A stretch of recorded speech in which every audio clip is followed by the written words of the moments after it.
with regard to Paul Whelan.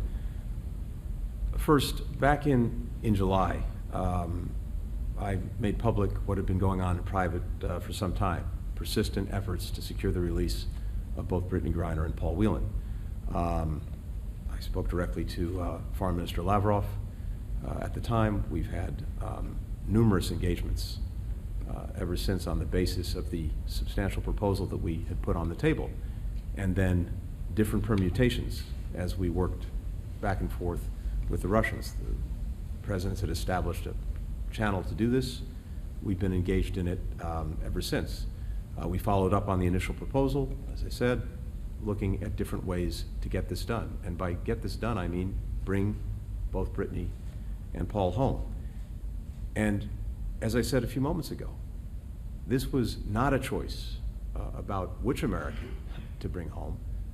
The choice was, in this instance, one or none, because unfortunately, Russia has continued to see Paul's case through the lens of sham espionage charges, and they are treating him differently than they treated Brittany Griner.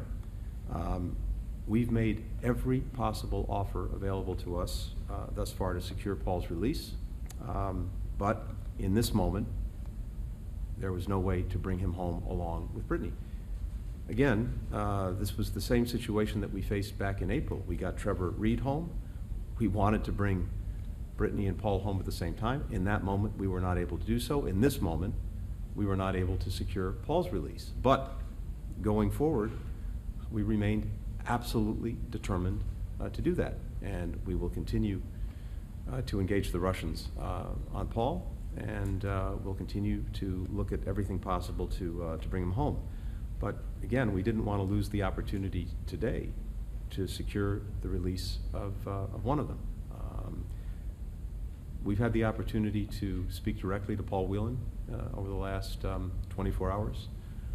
And let me simply say that he's extraordinarily gracious as well as being extraordinarily courageous. We've spoken to his family. We'll continue to do that.